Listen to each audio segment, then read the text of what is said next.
नमस्कार, बहुत स्वागत है आपका। जी मध्य प्रदेश छत्तीसगढ़ देख रहे हैं पर आपके साथ मैं हूं आसिफ शेख। मध्य प्रदेश में राज्यसभा की जंग में बीजेपी कांग्रेस कोई चूक नहीं चाहती है। कांग्रेस ने विधायक दल की बैठक बुला ली है। सभी विधायकों को बैठक में बुलाया गया, लेकिन उनकी चिंता तब बढ़ गई जब कई विधायक बैठक में पहुंचे ही नहीं। वहीं बीजेपी भी अलर्ट पर है, एक भी वोट इधर उधर नहीं चाहती, नहीं तो उसका पूरा गणित गड़बड़ा सकता है। इसीलिए बीजेपी ने सभी विधायकों को डिनर पर बुलाया है। इस डिनर डिप्लोमेसी में बीजेपी के विधायक तो पहुंचे ही, लेकिन साथ में निर्दलीय और सपा बीएसपी के विधायक भी नजर आए। पूर्व मंत्री रामपाल सिंह, सुरेंद्र सिंह शेरा और विक्रम सिंह राणा को लेकर बीजेपी ऑफिस पहुंचे। बीएसपी विधायक रामबाई भी बीजेपी दफ्तर पहुंची हैं। बीजेपी ऑफिस में सीएम शिवराज सिंह चौहान, केंद्रीय मंत्री प्रकाश जावड़ेकर, नरेंद्र सिंह तोमर समेत कई बीजेपी नेता मौजूद हैं। जब पूर्व मंत्री पीसी शर्मा से निर्दलीय बीएसपी एसपी विधायकों के बीजेपी ऑफिस जाने के बारे में पूछा गया तो उन्होंने कहा कि वोटों की गिनती के बाद दूध का दूध, पानी का पानी हो जाएगा। सर, डिनर के साथ कई ऐसे चेहरे भी देखने को मिले, सपा बसपा निर्दलीय बहुत सारे जिसको लेकर सर कांग्रेस कह रही है कि हम पत्ते खोलेंगे। देखिए, हम ना तो पत्ते खेलते हैं और ना पत्ते देखते हैं, ना पत्ते फेंकते हैं। हम लोग तो भारतीय जनता पार्टी अपना काम ढंग से करती है। सहज रूप से आज भोजन पे सब लोग इकट्ठे हुए, जिसमें हमारे मित्र साथी जिन्होंने हमारा विश्वास मत का भी समर्थन किया था, वो सारे साथी भी आए। उनका स्वागत है, हम सब साथ हैं। सर पहले ही डिनर में बसपा सपा सब यहाँ पर आ गया। अभी तो आगे लंच भी होना है आपका, कल का भी डिनर है। लंच भी होगा, डिनर भी होगा, बातें भी होगी, कुछ और चेहरे भी देखने को मिल सकते हैं क्या? सर कांग्रेस हम तो सब चेहरे दिखाई दे रहे हैं। सर कांग्रेस को कितना झटका? नहीं, हम कोई को झटका नहीं देते। हम तो प्रदेश की जनता की सेवा करते हैं। झटका तो वो दे गए प्रदेश की जनता को। हम जीतेंगे चेहरा दिखे नीचे और बिल्कुल जोर से जीतेंगे, चिंता ना करें। और कल हम विधायकों की बैठक जो हमेशा होती है वो होगी। ये सरकार को समर्थन रहेगा कि नहीं रहेगा? सरकार के साथ ये क्या खड़े थे? अच्छा, वहाँ का आप गृह मंत्री बनने वाले थे, आपने कहा था मैं तो गृह मंत्री पद चाहता हूँ। ये सब बातें आप अपने इनके नेताओं से करें। इस समय क्या आपका वोट कहाँ जाने वाला है? शेरा भैया जी, वोट कहाँ जाने वाला है? संजू भैया, बीजेपी के साथ में आपने डिनर हो गया, सब खत्म गिले शिकवे? नहीं, गिले शिकवे ऐसे कोई थे भी नहीं। गिले शिकवे कोई थे नहीं। और मैंने पहले ही कहा था कि भाई क्षेत्र के विकास के लिए जो ठीक होगा वो हम कदम उठाएंगे। तो गिले शिकवे की कोई बात नहीं है। आपको अपने पार्टी के नेताओं से हरी झंडी मिल गई? आपकी बात हो गई बहन जी? नहीं, अभी पार्टी की तरफ से तो कोई गाइडलाइन नहीं आई है। लेकिन चूँकि अभी तक कोई गाइडलाइन नहीं आई पार्टी की तरफ से, तो हम लोगों ने तय किया है कि भाई सरकार के साथ रहेंगे। वोट आपका जो रहेगा बीजेपी के पक्ष में जाएगा, सिंधिया जी को जाएगा? जी, हमारा वोट भाजपा के पक्ष में जाएगा, सिंधिया जी को जाएगा। बबलू भैया, अब आप बताइए, आप सरकार के साथ में आ गए। तरह से आप देख सकते हैं कि जी, मैं तो पहले भी आप लोगों से बोल चुका हूँ कि बिजावर विधानसभा के हित में सरकार के साथ ही हमारा जाना जरूरी है। तो अब जो वोट होगा राज्यसभा में, आपका वोट तय है कि वो कहाँ जाएगा, यानी बीजेपी को जाएगा? अब सरकार के साथ है, सरकार को समर्थन दे रहे हैं, तो अब इसके आगे क्या बात? अभी आपकी कहीं चर्चा करनी हो आपकी पार्टी के नेताओं से? अब हम कर लेंगे, चर्चा भी हो जाएगी। बातचीत अभी तक कोई बातचीत नहीं हुई, लेकिन अभी आप आगे करेंगे? जी। संदीप हमारकर, जी मीडिया संवाददाता, इस वक्त बीजेपी दफ्तर के बाहर ही मौजूद हैं, हमारे साथ जुड़ रहे हैं तमाम अपडेट्स के साथ। संदीप, सबसे पहले डिनर अभी चल रहा है, खत्म हो गया? क्योंकि नेता तो शायद निकल गए हैं।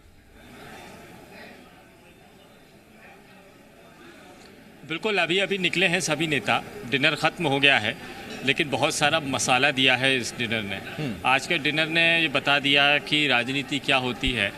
भले ही बसपा के विधायक हों, सपा के विधायक हों, लेकिन इस प्रदेश बीजेपी दफ्तर की छत के नीचे इन सभी एमएलएज ने एक साथ में डिनर किया है। इशारा साफ था, राज्यसभा का इलेक्शन है, उससे पहले जो मैसेज देना था, आज के डिनर में ना कोई बातचीत हुई और ना ही कोई मेल मिलाप हुआ। डिनर में केवल भोजन किया गया, तस्वीरें खिंचाई और वापस अपने घर की तरफ चल दिए हैं। तो ये आज के डिनर का नतीजा है कि बसपा, सपा और निर्दलीय विधायक अब बीजेपी के साथ में हैं। यहाँ पर अभी प्रदीप जायसवाल जो निर्दलीय विधायक हैं और जो कांग्रेस की सरकार में मंत्री थे वो नज़र नहीं आए थे आज, लेकिन कल चूँकि उनका जो पिछले दिनों जो उन्होंने बातें कही थी उससे वो बीजेपी के साथ में ही नज़र आए थे। उन्होंने कहा था कि मेरा बीजेपी सरकार को समर्थन है और चर्चाएं तो यहाँ तक थी कि वो शायद बीजेपी में सरकार में मंत्री भी बनेंगे और इसी शर्त पर वो समर्थन भी दे रहे हैं। तो उनका इशारा पिछले दिनों जो रहा है तजुर्बा, उसके मुताबिक अब वो आज भले ही यहाँ नहीं हो, भोपाल में नहीं है आज, लेकिन आने वाले दिनों में वो यहाँ पर बीजेपी के साथ में ही नज़र आएंगे। इशारा इस तरह का कुछ है। और चूँकि बाकी की हवा भी बीजेपी दफ्तर की तरफ चल पड़ी है, सपा बसपा बाकी के निर्दलीय विधायक, तो अब प्रदीप जायसवाल कहाँ होंगे अंदाज़ा लगाना बहुत ज़्यादा मुश्किल की बात नहीं है। आज के डिनर ने राज्यसभा इलेक्शन की बहुत बड़ी एक तस्वीर साफ कर दी है कि ये जो 7 विधायक संख्या में जो होते हैं, इन 7 में से ये सातों के सातों कांग्रेस में नहीं जाएंगे बल्कि बीजेपी के साथ में आएंगे, पूरा ऐलान कर दिया। हमने इनसे पूछा भी, हमने राजेश शुक्ला से पूछा जो सपा के विधायक हैं कि क्या आपने अखिलेश यादव से बात की? उन्होंने कहा बात करने की कोई ज़रूरत नहीं है। रामबाई और संजीव कुशवाहा जो बसपा के विधायक हैं उनसे भी हमने पूछा कि क्या आपने मायावती से बात की है? तो उन्होंने कहा बात करने की कोई ज़रूरत नहीं है। इरादे उनके बता रहे थे कि इनका वोट आखिर कहाँ जाने वाला है, बीजेपी में जाने वाला है। और बीजेपी में जाने का मायने आसिफ केवल इतने ही नहीं है कि ये लोग बीजेपी की तरफ दिख गए। बीजेपी के दोनों कैंडिडेट बहुत आसानी से जीत रहे हैं। 52 विधायक इन दोनों को चाहिए। एक उम्मीदवार को जीतने के लिए 52 विधायक चाहिए। 52 विधायक दिग्विजय सिंह को आसानी से मिल जाएंगे क्योंकि वो कांग्रेस के प्रायोरिटी वाले कैंडिडेट हैं। बीजेपी की तरफ में अगर हम देखेंगे तो 107 की जो विधायकों की तादाद है उसमें 52 विधायक दोनों भी मिला दें तो भी एक विधायक एक्स्ट्रा उनके पास में आ जाता है, यानी कि बीजेपी के दोनों कैंडिडेट आसानी से जीतते हुए नज़र आते हैं।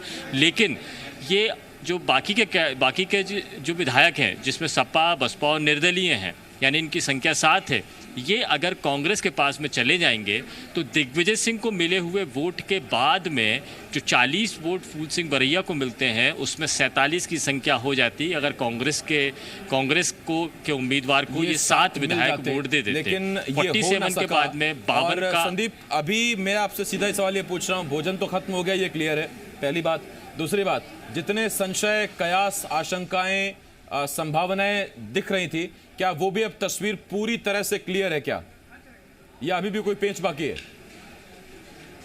बिल्कुल पूरी, कुछ बाकी नहीं है। आसमान की तरह साफ है। आसमान में हालांकि मानसून के बादल हैं, लेकिन राजनीतिक परिदृश्य में सब कुछ साफ हो गया है। राज्यसभा में क्या होगा और जो सांसें, ऑक्सीजन ये सपा और बसपा के विधायक कांग्रेस को दे सकते थे, वो ऑक्सीजन अब नहीं मिलेगी।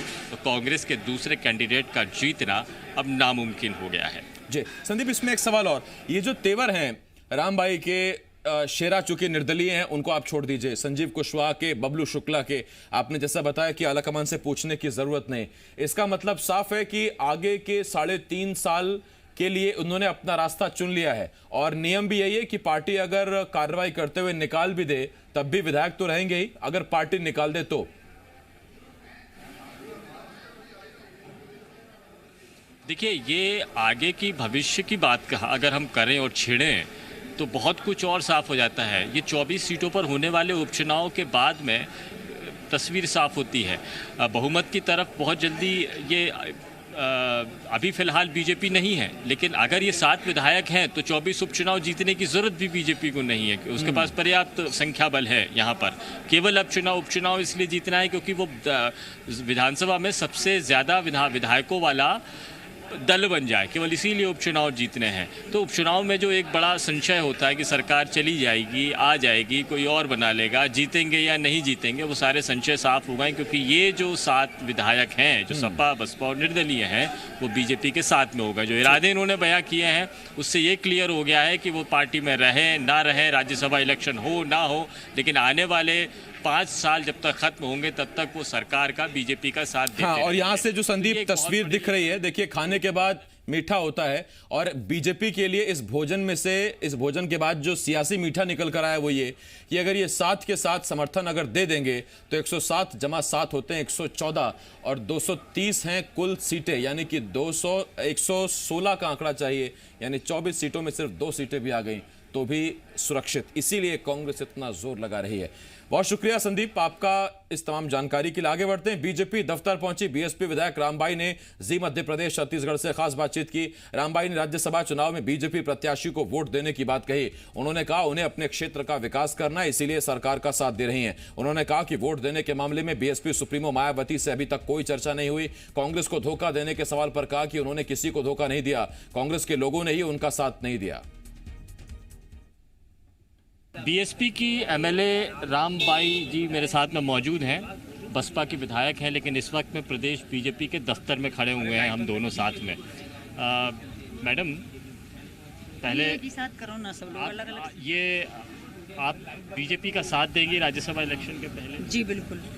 ऐसा क्यों, मतलब ऐसा क्यों आपको लगा कि आपको बीजेपी का साथ देना चाहिए? किसका देना चाहिए बताइए, सरकार किसकी? मुझे अपने क्षेत्र की जनता के काम कराने हैं, विरोध में जाके तो नहीं करा सकती। इस मामले में पार्टी से ग्रीन सिग्नल मिल गया है आपको, और आप बहन जी मायावती वगैरह से बात? उनके यहाँ से मेरे पास कोई जानकारी ही नहीं आई है। उन्होंने मुझे कुछ नहीं बोला कि किसको देना, किसको क्या करना, कुछ बोला ही नहीं। ये आपका जो साथ है बीजेपी के लिए, ये केवल अभी राज्यसभा इलेक्शन के लिए या आगे भी रहेगा, चलता रहेगा? ये बिल्कुल आगे भी रहेगा, ऐसा तो नहीं है। मैं ना कभी किसी को धोखा देती हूँ ना कभी दे सकती हूँ, ना मैंने उनको दिया ना कभी इनको देंगे। भाई ऐसा नहीं है कि मैं अब तुम्हारे अपने ही छोड़ के चले जाएं तो उसमें हमारी गलती नहीं है। मेरे द्वारा तो किसी का कुछ नुकसान हुआ नहीं, तो अब जब उनके ही अपने इतना बड़ा गड्ढा करके चले उसमें हम क्या कर सकते। आज का डिनर तो न्योता बीजेपी की तरफ से हुआ, तो अब जब उनको भोजन हो गया? हाँ हाँ टेस्टी रहा है, साथ का भोजन, पहला भोजन हो गया ये। जी जी जी। तो अब आगे रिश्ते बने रहेंगे ऐसा है? अब देखिए पार्टी तो आप भी जानते हो, मैं भी जानती हूँ कि देखिए पार्टी सब पार्टी हैं, बीजेपी है, कांग्रेस है, बीएसपी है, पर जो रिश्ते नाते हैं वो तो पार्टी के इससे नहीं जुड़े हैं, वो तो व्यक्तिगत भी है ना।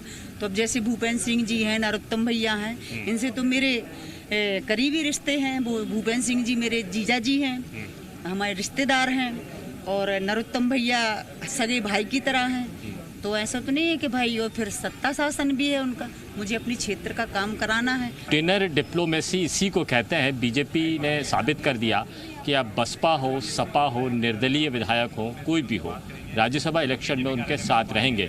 बीजेपी ने एक बड़ा दांव राज्यसभा इलेक्शन का पहले पटका है, जो कांग्रेस के लिए आने वाले वक्त तक के लिए एक बड़ी चुनौती साबित हो रहा है। कैमरामैन कैलाश मालवीय के साथ संदीप भमरकर, जी मीडिया, भोपाल।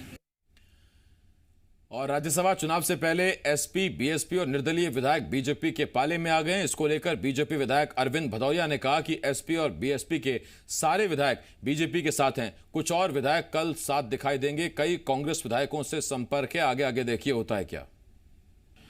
बीजेपी ने डिनर डिप्लोमेसी की है, और आप देखिए डिनर क्या करने के पहले जब अंदर गए थे तो सब लोग अकेले अकेले गए थे, बाहर निकले तो पता चला कि बसपा, सपा, बहुत सारे एमएलएज आपके साथ में आ गए। अरविंद भदौरिया जी, आप जब आपने सक्रियता बढ़ाई है, बहुत सारे इधर उधर के विधायक आपके पार्टी कार्यालय के इर्द गिर्द नजर आए हैं। सभी लोग हैं, बसपा के दोनों जो है ना, हमारी बहन वो भी आ गई है, संजीव सिंह संजू भी आ गए हैं, बबलू शुक्ला जी भी थे, राणा साहब भी अंदर भोजन कर रहे हैं, शेरा साहब भी भोजन कर रहे हैं। वैसे लगभग मुझे लगता है सभी लोग भारतीय जनता पार्टी के प्रत्यक्ष रूप से और अप्रत्यक्ष रूप से, दोनों रूप से समर्थन कर रहे हैं।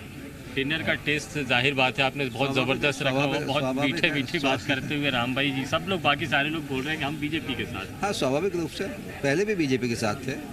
जब हमारी फ्लोर टेस्टिंग थी तब भी ये सब लोग बीजेपी के साथ ही फ्लोर टेस्टिंग में भी साथ में थे। सपा विधायक खुद बोल रहे हैं यहाँ पे, सपा के विधायक खुद बोल रहे हैं कि हम यहाँ पर इनके साथ में हैं। ऊपर बात की नहीं की, पता ही नहीं है। पहले ऐसा होता था कि ऊपर से निर्देश आते थे कि हमें बीजेपी या कांग्रेस को सपोर्ट देना है। ये नई तरह की पॉलिटिक्स मध्य प्रदेश में। मेरा कहना कि पूरी पार्टी है ना, एक्चुअली समाजवादी वाली पूरी पार्टी आ गई मध्य प्रदेश की, एक ही विधायक है। बसपा के 2 MLA लोग हैं, वो भी पूरी पार्टी आई है। तो फ्लोर टेस्टिंग में भी हमारे साथ थे, अभी भी हमारे साथ, आगे भी हमारे साथ रहेंगे। एक सवाल और आ रहा है कि डिनर में तो ये लोग आ सकते थे तो आ गए, क्या कुछ लोग और भी हैं जो वोट देने वाले हैं जो डिनर में नहीं आए दिखेंगे लेकिन वोट देते वक्त में भाजपा के साथ में दिखेंगे? जो बाकी लोग बचे हैं वो भी 100% भाजपा के साथ वोट दे। 2 लोग बचे हैं, वो 2 लोग भी जो है ना भाजपा के, टोटल मिला के 7 लोग हैं, देंगे। और भी लोग आगे आगे होता है क्या, ये भी आप देखना 19 तारीख को, तो और भी कई चीज़ों का एहसास हो जाएगा। और में कांग्रेस बचती है बस, अब जो होगा मुझे लगता है जो भगवान परमपिता परमात्मा करेगा अच्छा ही होगा। और यहाँ एक छोटे से ब्रेक के लिए हमें रुकना होगा। ब्रेक के बाद तमाम बड़ी खबरें जल्द लौट रहे हैं।